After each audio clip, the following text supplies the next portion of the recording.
de alguna manera. Así que fue lindo el que eso viejo que había sido como un recuerdo, ¿no? Volvió al tapete.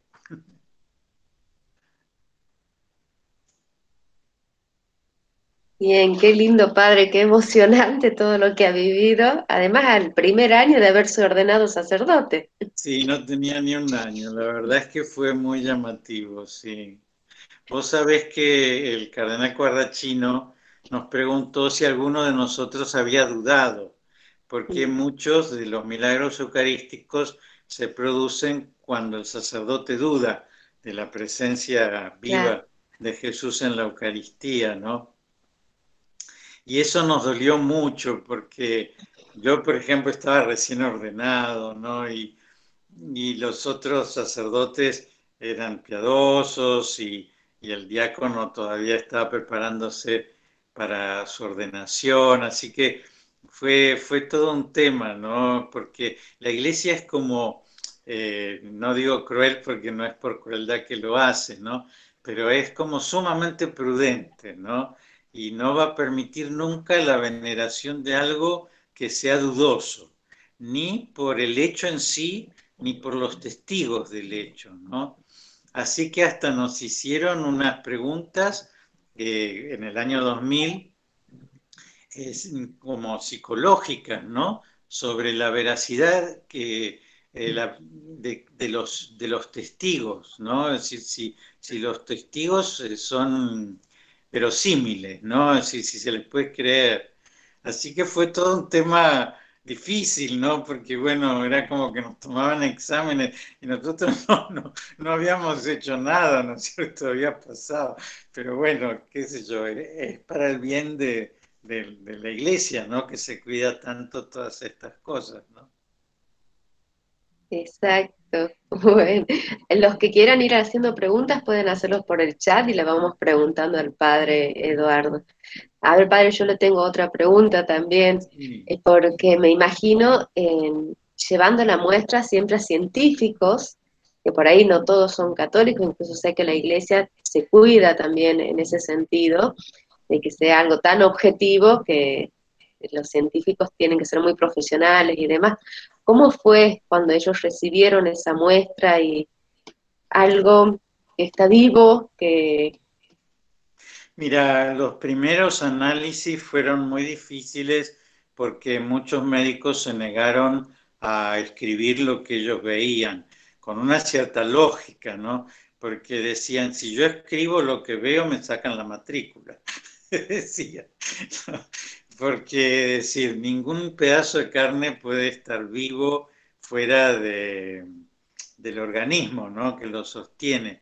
Y ellos lo que veían es que yo te explico todo mal, ¿no? Pero bueno, como lo recuerdo, como que en la morfología de las células aparecían cómo están en el organismo vivo, no cómo estarían en un pedazo de corazón muerto, ¿no?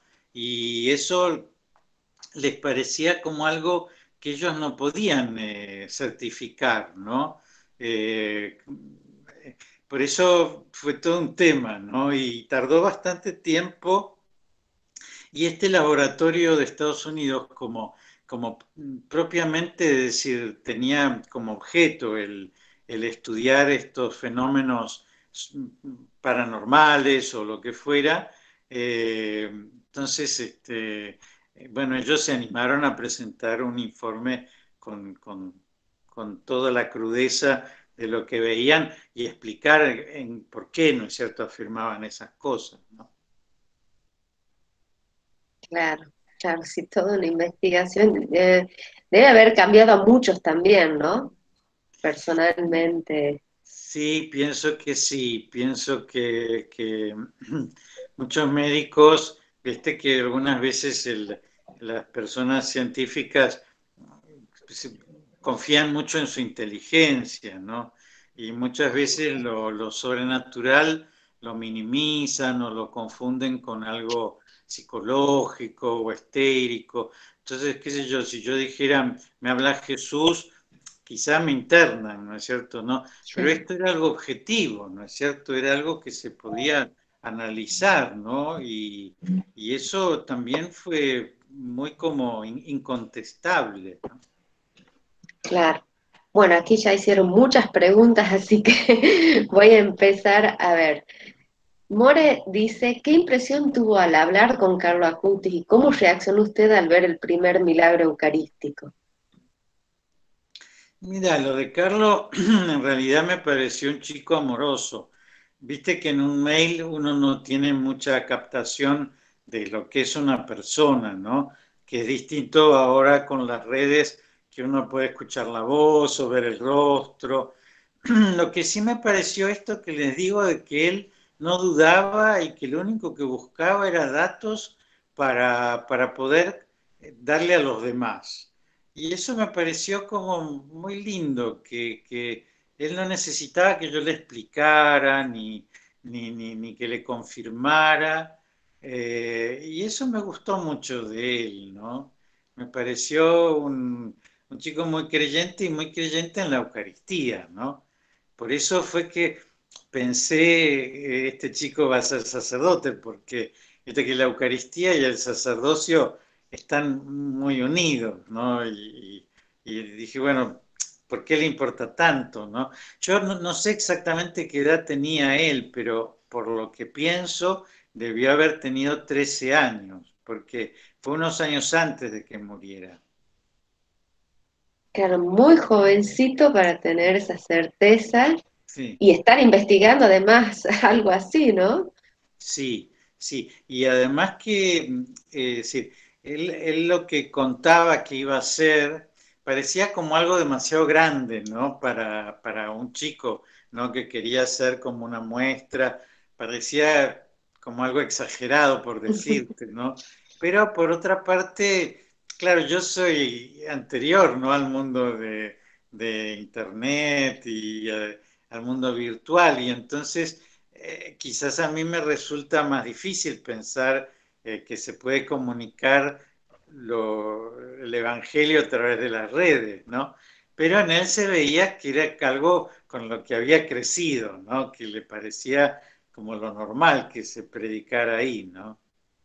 Claro, bien. Aquí empiezan a hacer preguntas a usted, padre. A ver, Sí. ¿cómo reaccionó usted con ese milagro? Y también, en lo personal, ¿qué significó esa gracia tan hermosa de haber sido testigo de este milagro?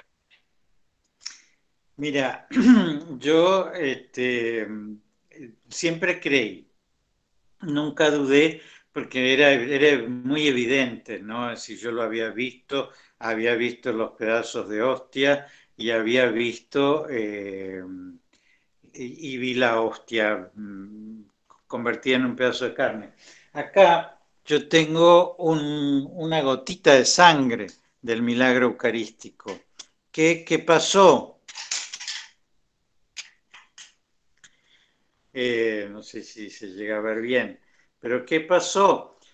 Un día estábamos en la mesa comiendo los tres sacerdotes y el párroco y el diácono, y entonces el párroco trajo el milagro eucarístico a la mesa para que lo adoráramos, para que lo veneráramos, ¿no? Porque nos preguntábamos cómo podía ser esto, ¿no?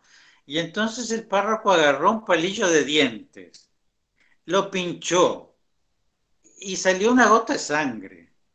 Y entonces, como no tenía nada más que las servilletas que usábamos de tela, agarró una servilleta y empezó con el palito de dientes a hacer puntitos en la servilleta hasta que se secó. Habrá hecho 5 puntitos, 6 puntitos, no recuerdo exactamente.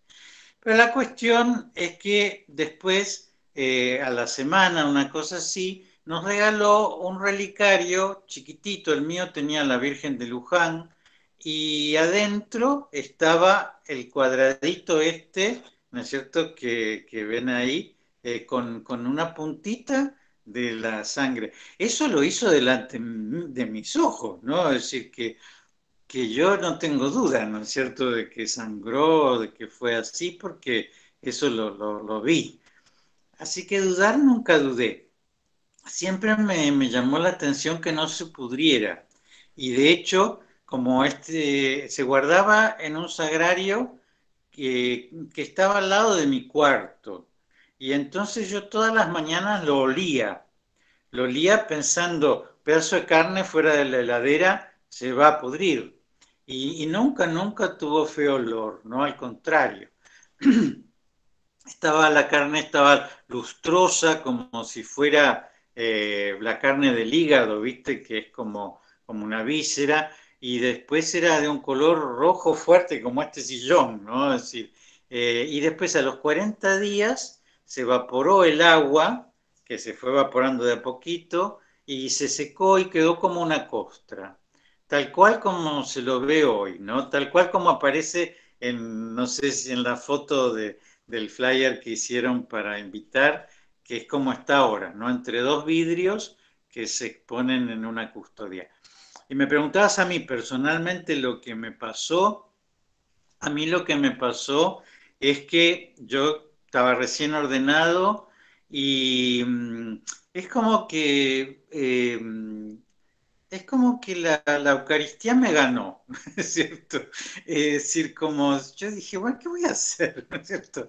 Nada, es decir, lo único que voy a hacer en la vida es celebrar la misa y proponer la adoración eucarística eh, y trabajar en esto, ¿no? Y de hecho, es decir, yo trato de que haya adoración eucarística y quiero que haya adoración eucarística perpetua y tengo un proyecto para hacer una capilla de adoración perpetua, porque me parece como que, es decir, nosotros todos creemos, ¿no?, que Jesús está vivo y presente en la Eucaristía, pero cuando Jesús lo muestra así de una manera tan clara, entonces yo digo, bueno, mi función como sacerdote es llevar a la gente a la Eucaristía. Después, como Él está vivo, Él se va a encargar de hablarles, de convertirlos, de perdonarlos, de sanarlos, pero que decir que mi función es un poquito como esa, ¿no? Es decir, llevar la Eucaristía, nada, nada más, ¿no? Nada más y nada menos, Y diría. nada menos, claro, tal cual. Qué Sí, hermoso. sí. Padre, aquí desde La Plata, Pablo pregunta en qué parroquia se produjo el milagro eucarístico y Sofía pregunta también qué fruto inmediato vio este milagro dentro de la parroquia. Mira, pasó en la parroquia de Santa María, en la avenida La Plata 286, esquina Venezuela, una parroquia grande, importante de Buenos Aires, bastante céntrica. Si ustedes miran el mapa de la ciudad de Buenos Aires y ponen el dedo en el medio, más o menos por ahí está la parroquia, porque es bien, bien, bien en el centro del plano de la ciudad. Y el fruto que primero que vi fue la comunión entre los sacerdotes. Es decir, por mucho tiempo los cuatro sacerdotes y algunos médicos y algún obispo fuimos los que supimos esto porque no podíamos contarlo, porque teníamos que guardar secreto, pero siendo cuatro sacerdotes muy distintos, siempre nos llevamos muy bien y siempre nos entendimos mucho y siempre respetamos mucho la autoridad del párroco con respecto a qué era lo que había que hacer, ¿no? Eh, y los sacerdotes en general no nos llevamos demasiado bien entre nosotros, es decir, como, no sé, somos como caciques, ¿no? Entonces algunas veces cada uno tiene su librito, ¿no? Pero, pero esto no, fue algo muy lindo, muy de fraternal, muy de entendernos, muy de respetarnos. Eso me llamó mucho la atención. Después en la parroquia, cuando se supo que tardó mucho tiempo en decirse abiertamente, el fruto fue la adoración eucarística, ¿no?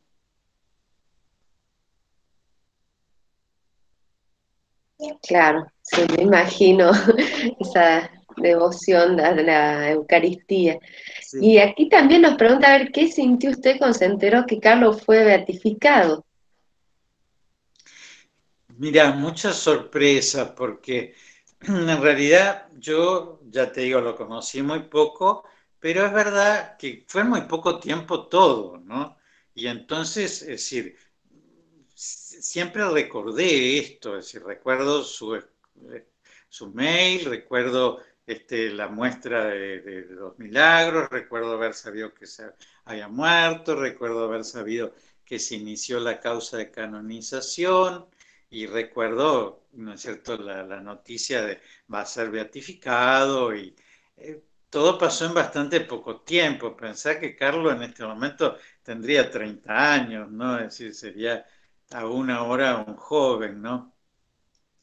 Así que nada, me- me alegró mucho, sobre todo por pensando en los jóvenes, ¿no? Porque pienso que para ustedes el que una persona de la generación de ustedes haya creído, haya querido predicar de esta manera en estos medios, ¿no?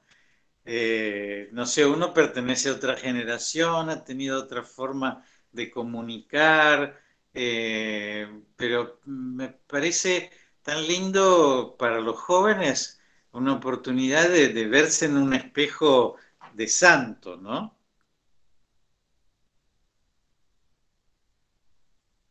Bien, aquí Diego nos hace el aporte de que Carlos empezó esta investigación a los 11 años. Mira, Muy jovencito, puede ser del 12, 13 años, como dice usted, que sí, sí, yo pienso eso, 12, 13 años debió haber tenido cuando escribió, sí.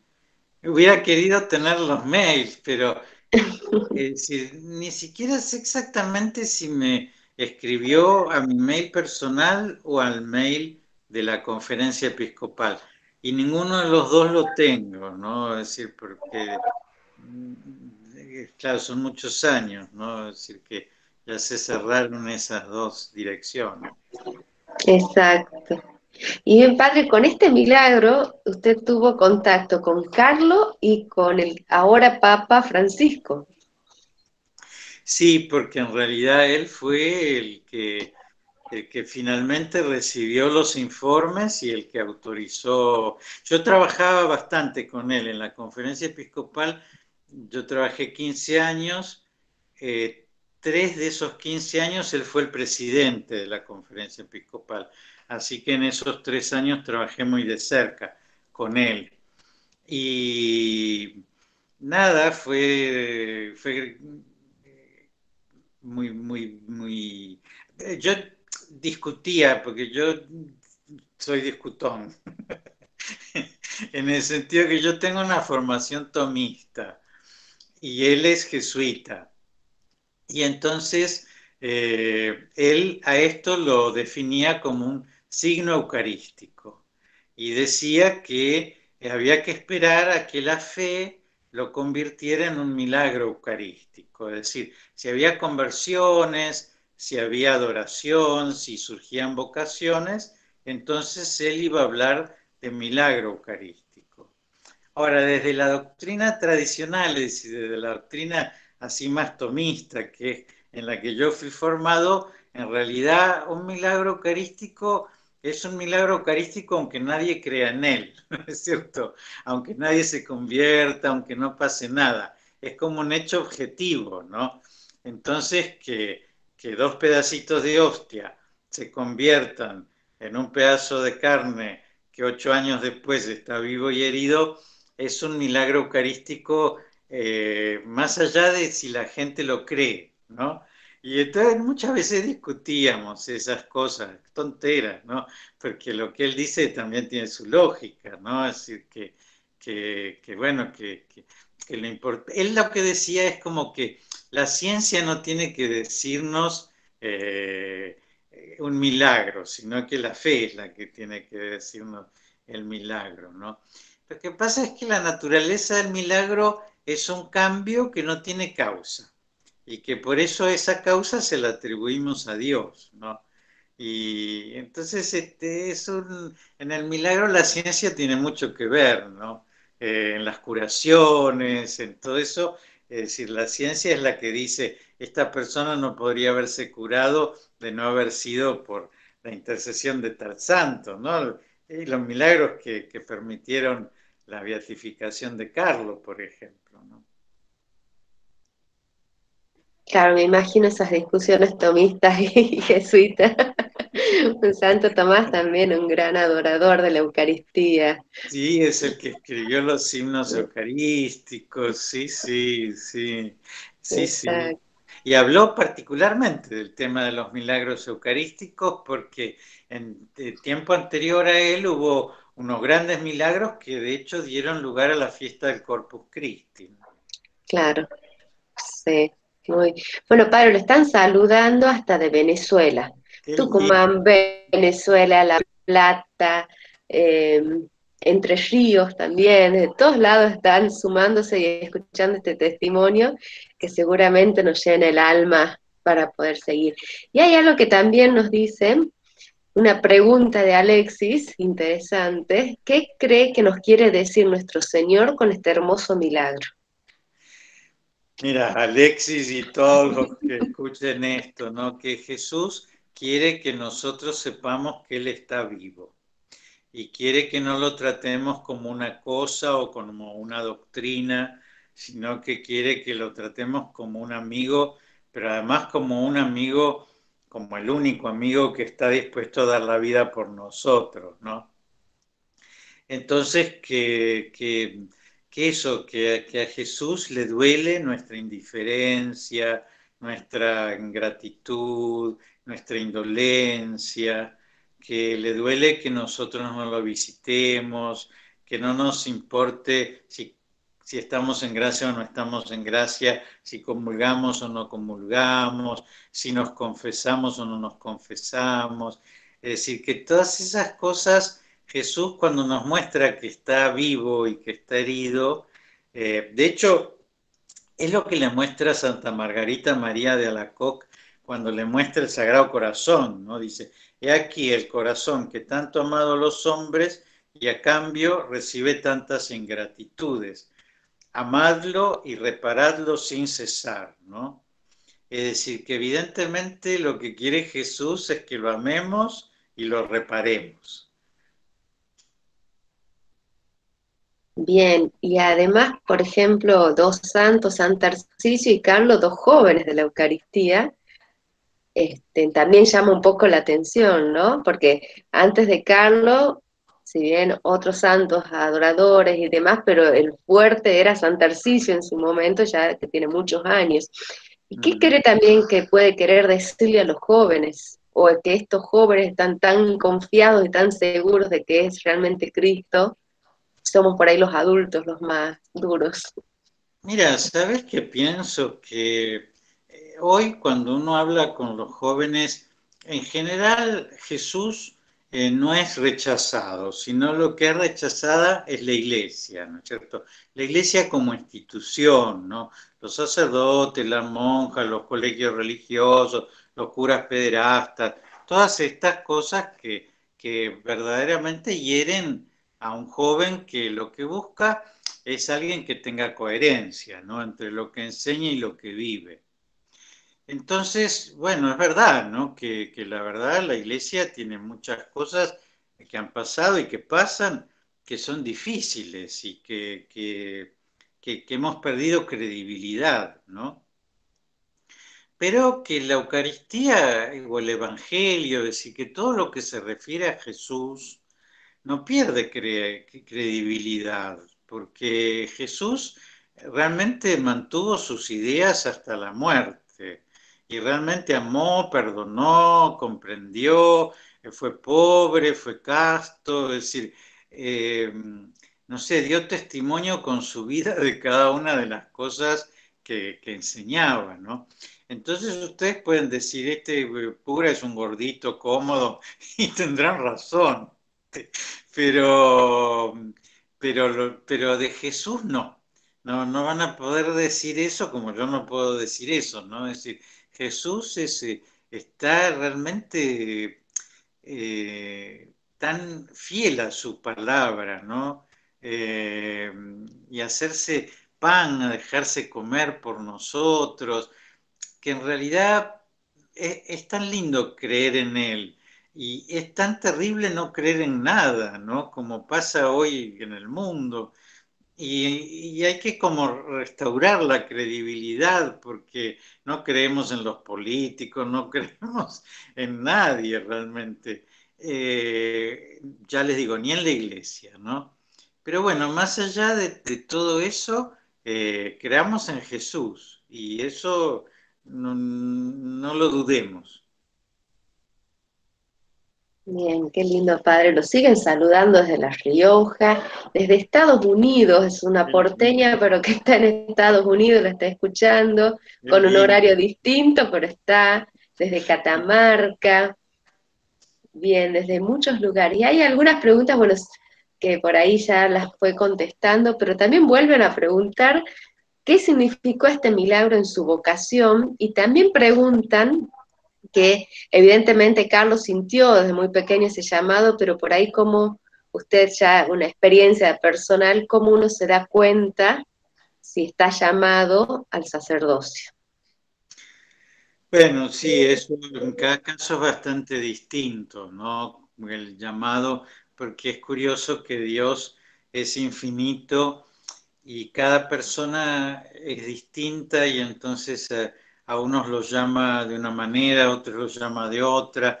A mí me llamó durante el servicio militar. Yo hice el servicio militar a los 20 años y en el año 82 entré en marzo y en abril empezó la Guerra de las Malvinas.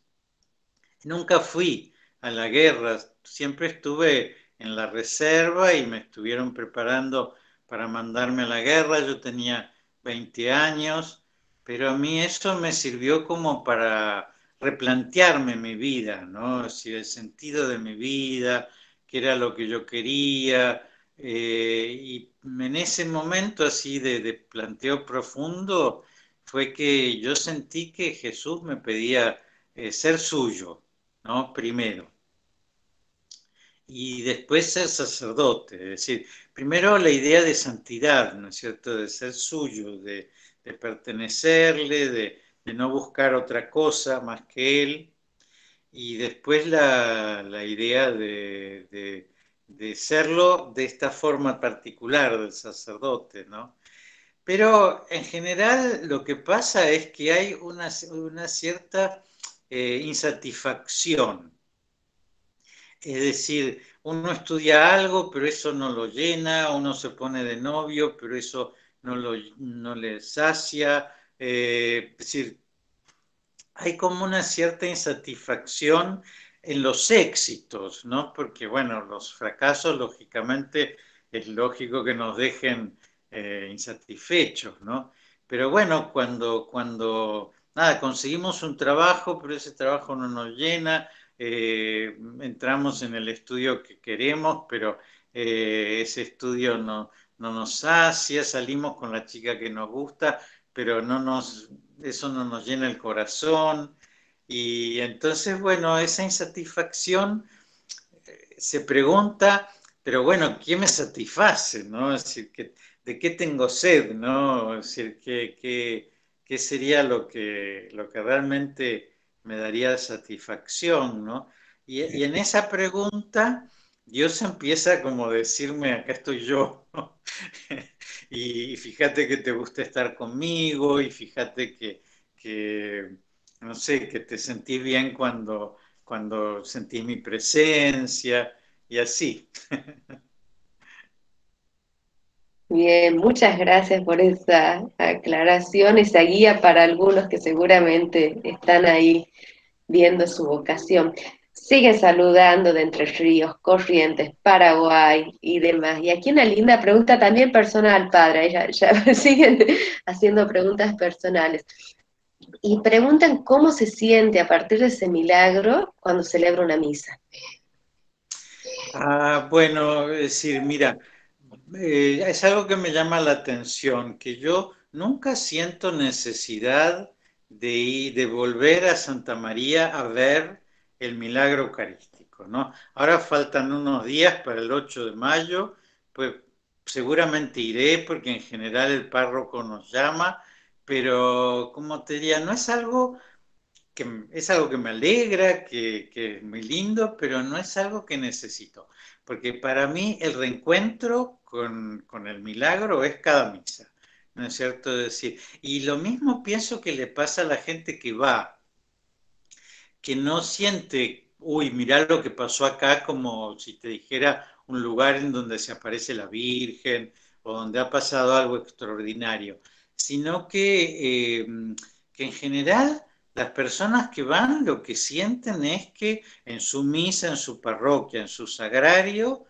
tienen a este Jesús que está vivo y herido, ¿no? Bueno, dicen que Carlos también cuando los padres le proponían ir a Jerusalén, estaba tan convencido que decía, ¿para qué me voy a ir allá si lo tengo Claro. aquí presente? Algo así, digamos. Algo así sí escuché. Sí, sí, sí, claro, que no había que ir tan lejos, ¿no? Cuando está en cualquier sagrario, ¿no? Tenés razón, sí, sí. Exactamente. Bien, no sé si quieren hacer más preguntas, vamos leyendo, ya, si no en un ratito ya lo dejamos al padre que descanse. Pero padre, a ver, también un mensaje.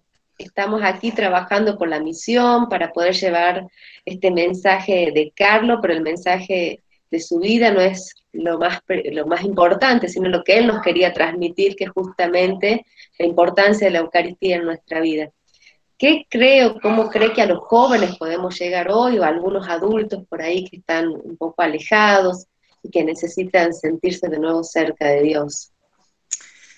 Mira, hoy tenemos todas estas restricciones, ¿no? Tanto para celebrar la Eucaristía presencial como para ir, pero más allá de esto que va a ser pasajero y que, bueno, de todas formas en algunos lugares se puede ir a misa y participar presencialmente. Yo les digo, si pueden tener la gracia de ir a misa diaria, les va a parecer quizás un disparate o algo difícil o cómo voy a hacer, pero es la mejor oración, ¿no? En un sentido uno escucha la palabra de Dios y después recibe la Eucaristía. Y va a pasar, no sé, unos meses y van a ver que no van a poder dejar de ir, ¿no? Es decir, que lo van a necesitar, que el día que no vayan van a sentir esa ausencia, porque es como un amigo, ¿no? Que si uno lo ve frecuentemente necesita verlo, ¿no? No puede estar sin él. Y eso pasa con la misa diaria, ¿no? Algunas veces la misa dominical, como va mucha gente, como es más larga, algunas veces no nos pasa tanto ese encuentro personal con Jesús como se vive en la misa diaria, pero es una gran gracia. Y después la gracia de la adoración, porque también si no pueden ir a la misa, o mismo si pueden, ¿no? Si pueden después quedarse un ratito delante de Jesús, aunque sea en silencio, ¿no? Sin pensar nada, sin decir ninguna oración, sino simplemente estando con Él, van a ver qué vida hay en la Eucaristía, ¿no? Y cómo esa vida nos da vida a nosotros, nos la comunica. Bien, qué lindo, un muy lindo consejo, padre. Aquí también dice que se quedan con su mensaje de que Jesús está vivo y herido en la Eucaristía. Y también preguntan a ver si sabe algo sobre los milagros de Carlos. Y sobre la curación de este chico en Brasil, el milagro que dio origen a la beatificación. No, solamente conozco lo que salió en los medios, ¿no? Sí, no conozco otra cosa. Sí, sí. Bien, seguramente habrá más milagros. Claro, uno le pide, ¿no? Si yo le pido, por ejemplo, en esta causa de tener una capilla de adoración perpetua, le pido, ¿no? Y también Yo trabajo en una residencia universitaria con chicos que vienen del interior y del exterior del país. Y viste que ahora el tema de los contagios y todo eso es un problema, ¿no? Para jóvenes que viven juntos, que salen, que necesitan algunos trabajar, otros estudiar. Y también les pido esa protección de la salud. Y de hecho tuvimos solamente un chico que tuvo coronavirus y casi sin síntomas y no se contagió ninguno. Y lo pudimos tener en casa todo el tiempo. Ah, es muy eficiente, Carlos. Como joven se mueve rápido. Es muy lindo mirarlo, ¿viste? Los videos de él, la sonrisa de él, ¿no? Es un chico que es muy agradable verlo, ¿no? Y que a uno lo desarma un poquito con esa sonrisa linda, inocente, ¿no? Que tiene. Así que qué lindo que nosotros de estos santos podemos tener tantos recursos, ¿no? Que otras épocas no tendríamos, ¿no? Como filmaciones o tantas fotos, ¿no? Exacto. Sí, sí, la verdad que atrae, la mirada transparente de Carlos atrae mucho. Bien. Padre, yo le quería hacer una consulta porque tal vez por escrito no se entienda tanto, pero usted, ¿cuáles serían los consejos que nos da para acercarnos a Dios y también o sea, qué hace uno para poder amar a Dios y tenerlo en cuenta todos los días en su vida? ¿Cuáles son los consejos que usted nos da para acercarnos más a Dios y poder convertirnos? Mira, es decir, sin duda el primer consejo es la oración, ¿no? Porque para acercarse a Dios tenemos que dialogar con Él como harías con una amiga, es decir, viste que no conocés, ¿no? Es decir, te sentás al lado y le preguntás cómo se llama y qué quiere y qué le gusta y qué piensa de tal cosa y si le parece tal otra. Y Jesús pareciera que no contesta, porque, viste, es decir, uno se pone a rezar y no es que escucha una voz, ¿no? Pero cuando uno se pone a leer su palabra, cuando uno está atento, ¿no? A los signos que él va haciendo en la vida, algunas veces uno se da cuenta que habla a través de muchas cosas y el Espíritu Santo va haciéndose como entender, ¿no? Después la Virgen tiene una, una puerta, ¿no? Muy fácil que, como la mamá, ¿no es cierto? Que siempre cuando necesitamos algo es más fácil pedírselo a ella, ¿no?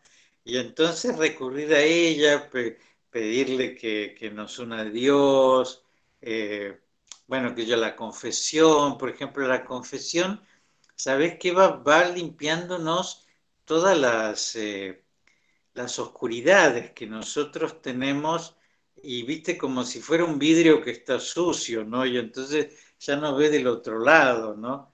Y entonces cuando lo vas limpiando, vas viendo, y es así, ¿no? Que al confesarnos, por más que sigamos pecando, ¿no? Porque eso vamos a ser pecadores hasta el último día, pero siempre el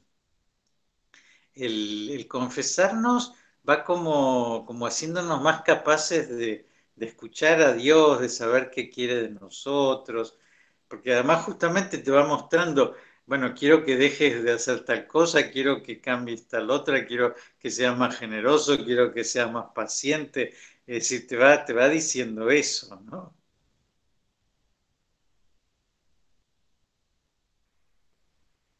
Muy bien. Bien, muchas gracias. A vos. Bueno, algo así de haber sido Carlos, chiquitita y ya con tantas.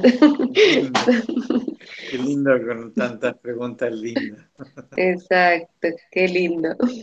Bien, ahí Brenda está haciendo por ahí preguntas por el tema de la misión y de las exposiciones. Esa le podemos pedir que nos escriba. Ahí están las direcciones de correo y ahí le podemos explicar todo lo que necesita sobre fechas, parroquias y qué es lo que incluye el tema de los milagros. Bueno, aquí también Mariana nos dice que rezar para que nos proteja, que le pidió, que rezó y que tenía un quiste que desapareció, que no tuvo que pasar por por el quirófano.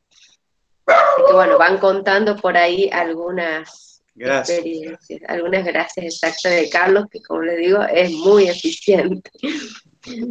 Bien, padre, creo que no hay más dudas, pero una última pregunta, si nadie quiere hacer algo más. ¿Qué cree que puede llegar a dar, qué frutos pueden llegar a dar este recorrido de la muestra de los milagros eucarísticos y de la vida de Carlos en los jóvenes, en las familias, en los adultos también, en los sacerdotes? Mira, es decir, yo creo que lo que podría llegar a ser es como una primavera, ¿no? Es decir, como que todo lo que está en invierno y frío se llene de calor, ¿no? Porque evidentemente ir a misa es un plomo, ¿no es cierto? Porque no es que el sacerdote habla maravillosamente, ni que los bancos son cómodos, ni que los cantos son los mejores, es decir, no es que es un espectáculo, ¿no? Sin embargo, la única razón por la cual desde que Jesús celebró la última cena hasta hoy, no ha habido un día en el que no se haya celebrado la Eucaristía, bueno, fuera del Viernes Santo, que es el día en que no se celebra, ¿no? Porque así está mandado. Pero es porque hay algo que está vivo, porque hay algo que se renueva. Lo que pasa es que uno no lo sabe, uno ve las cosas de fuera, ¿no?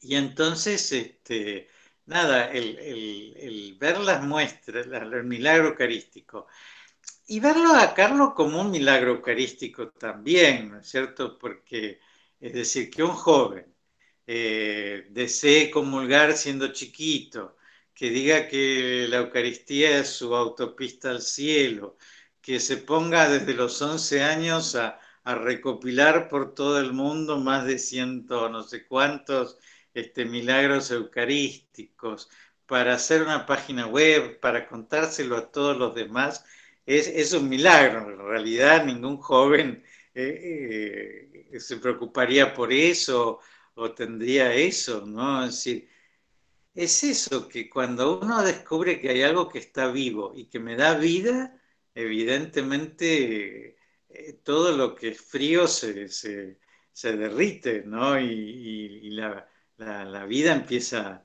a crecer, ¿no?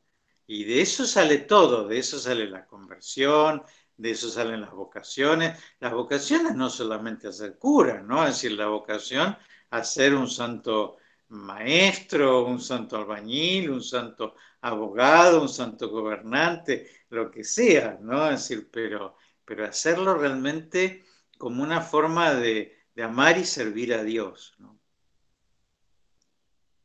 Muy bien, muy lindo. Aquí también nos preguntan qué consejo nos puede dar en este camino de dejarse transfigurar por Cristo, especialmente en la confesión y en la Santa Misa. Un poco lo que nos venía diciendo, pero bueno. Mira, mi consejo sustancialmente es que el hágase tu voluntad, ¿no?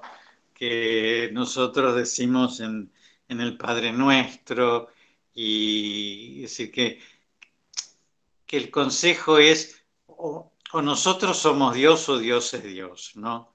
Eh, y el pecado original es querer ser como Dios, ¿no? Entonces, o hago yo lo que me parece, lo que me gusta, lo que me divierte, lo que me propongo, o dejo que Dios reine, ¿no? Y ese reinado de Dios es el fin de nuestra vida, es lo que realmente importa, es lo que tenemos que alcanzar y que trabajar cada día, ¿no? Entonces, que eso, ¿no? Es decir, como ir haciéndonos chiquitos y dejar que Dios sea grande, ¿no? Eso que uno lo ve en la aceptación que Carlos tiene de su muerte, ¿no? Porque imagínense, él poquito tiempo antes de morir sabe que va a morir, ¿no? Es decir, unos días nomás. Eh, y no era el momento en cuanto a la edad, ¿no? No se muere a los 15 años normalmente, ¿no? Pero bueno, él evidentemente estaba muy en manos de Dios como para que eso no lo alterara tanto, ¿no? Sino que sencillamente se entregara a la voluntad de Dios, ¿no? Bien, qué hermoso, padre. Todo esto. Aquí, por ejemplo, también nos están contando que desde Villa Porredón tiene una capilla de adoración perpetua y que es el pulmón de la parroquia. La verdad que donde hay capillas de adoraciones perpetuas se transforma todo. Sí, así es. Hasta cosas humanas, como la seguridad, como bendiciones en el trabajo, en las familias. Sí, es decir, una capilla de adoración perpetua es como un pulmón religioso que está funcionando todo el día, ¿no? Día y noche. Exacto, exacto. Bien, bueno, padre, la verdad que hermoso todo lo que nos ha contado, cómo creo que esta experiencia de haber estado escuchando de usted, haber sido ese testigo de ese milagro tan grande, siguen saludando desde Posadas, de Misiones, de distintos lugares, llena el alma, nos da mucho fervor, mucha fuerza para poder tratar de imitarlo a Carlos en este amor a la Eucaristía y darnos cuenta cómo Cristo se nos muestra constantemente con pequeños signos y milagros, que está cerca, que nos espera y que nos ama especialmente, ¿no? Seguro. Bueno, muchísimas gracias también por haber contestado esas preguntas tan personales que le hicimos. No, me encanta, gracias, gracias. ¿Querés que les dé la bendición a Sí, todos? por favor, Sí. la bendición antes de irnos. Que Dios vaya delante de ustedes para guiarlos y detrás de ustedes para protegerlos. Que les muestre su rostro y aparte de ustedes todo obstáculo con el mal. Que la bendición de Dios, que es Padre, Hijo y Espíritu Santo, descienda sobre ustedes, sobre sus familias y permanezca para siempre. Bueno, Amén. Bueno, muchísimas gracias, gracias Padre a Eduardo, muchas ustedes. gracias. Y los esperamos a todos el próximo viernes, que estaremos con el Padre Tenorio, que también nos contará un poco sobre el milagro de Brasil. Bien. Ana. Bueno, muchas gracias a todos los que participaron y como le habíamos comentado al principio, los viernes, unos 3, 4 viernes siguientes al día de hoy, vamos a reunirnos en este horario para los que quieran participar. Recién Carolina nombraba al padre Tenorio, es el sacerdote que tuvo en su parroquia el milagro que llevó a la beatificación de Carlos, entonces nos va a contar un poco cómo ha sido todo eso que han vivido en su comunidad. Después tendremos otras charlas con otros sacerdotes que también nos irán enriqueciendo viernes a viernes. Así que bueno, muchísimas gracias a todos los que participaron. El padre creo que ya salió. Igualmente le agradecemos. Y bueno, que Dios los bendiga y que tengan un buen fin de semana. Bueno, y gracias por acompañarnos. Chao, nos vemos. Chao. Chao. Adiós. Muchas gracias, Dios los bendiga a todos. Muchas gracias, adiós. Muchas gracias, bendiciones para cada uno de ustedes. Adiós.